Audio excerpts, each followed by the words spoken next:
తెలంగాణలో అసెంబ్లీ ఎన్నికలు ముగిశాయి. త్వరలో పార్లమెంట్ ఎన్నికలు జరగనున్నాయి.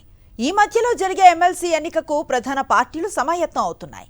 పట్టభద్రుల స్థానాన్ని కైవసం చేసుకునేందుకు పార్టీలు వ్యూహాలను రచిస్తున్నాయి. గ్రాడ్యుయేట్ బై పోల్ ఎమ్మెల్సీ ఎన్నికల్లో గెలుపొందేందుకు అన్ని పార్టీలు ప్రతిష్టాత్మకంగా తీసుకున్నాయి. ఖమ్మం, నల్గొండ, వరంగల్ ఉమ్మడి జిల్లాల పట్టభద్రుల ఎమ్మెల్సీగా ఉన్న పల్లా రాజేశ్వర్ రెడ్డి జనగామ ఎమ్మెల్యేగా ఎన్నికయ్యారు. దీంతో ఆయన ఎమ్మెల్సీ పదవికి రాజీనామా చేశారు. ప్రస్తుతం ఖమ్మం, నల్గొండ, వరంగల్ పట్టభద్రుల నియోజకవర్గ స్థానం ఖాళీ అయింది. ఆ స్థానానికి జూన్ 8 లోపు ఎన్నిక నిర్వహించాలి. కేంద్ర ఎన్నికల సంఘం ఎలక్షన్ నిర్వహణకు కసరత్తు ప్రారంభించింది. ఓటు నమోదుకు సంబంధించిన స్కెడ్యూల్ విడుదల చేసింది సిఈసి. వచ్చే నెల 6 వరకు దరఖాస్తుకు అవకాశం కల్పించింది.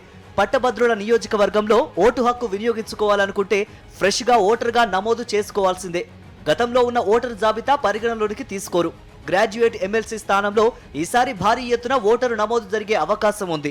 పోటీ చేయాలనుకునే ప్రధాన పార్టీలకు చెందిన నేతలు పెద్ద ఎత్తున ఓటర్ ఎన్రోల్ చేయించేందుకు సిద్ధమవుతున్నారు. స్వతంత్ర అభ్యర్థులుగా పోటీ చేసేవారు సైతం ఓటర్ ఎన్రోల్ పై ప్రత్యేక దృష్టి పెడుతున్నారు. ఖమ్మం, నల్గొండ, వరంగల్ ఉమ్మడి జిల్లాల పట్టభద్రుల ఎమ్మెల్సీ ఎన్నికలను అధికార కాంగ్రెస్ పార్టీ ప్రతిష్టాత్మకంగా తీసుకునే ఛాన్స్ ఉంది. గత గ్రాడ్యుయేట్ ఎన్నికల్లో స్వతంత్ర అభ్యర్థిగా పోటీ చేసిన చింతపండు నవీన్ అలియాస్ తీన్మార్ మల్లన్న ప్రస్తుతం కాంగ్రెస్ పార్టీలో ఉన్నారు.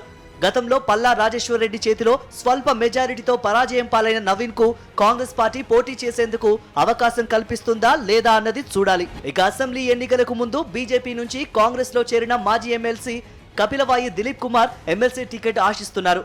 కాంగ్రెస్ పార్టీ ఎవరికి అవకాశం కల్పిస్తుందనేది చూడాలి.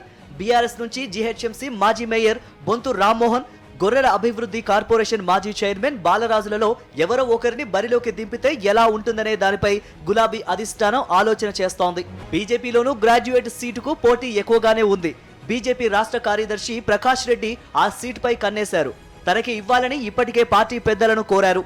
ఇక గత ఎన్నికల్లో పోటీ చేసిన ప్రేమేందర్ రెడ్డి, బీజేపీ రాష్ట్ర ప్రధాన కార్యదర్శి కాసం వెంకటేశ్వర్లు, పార్టీలో ఉన్న పలువురు విద్యా సంస్థల అధినేతలు కూడా టికెట్ కోసం పోటీ పడుతున్నారు. ప్రధాన రాజకీయ పక్షాలతో పాటు వామపక్ష పార్టీలు అభ్యర్థులను బరిలో దించుతాయా, పొత్తులో భాగంగా వదిలేసుకుంటారా అన్నది ఈ ఎన్నికల్లో ఆసక్తికరంగా మారనుంది.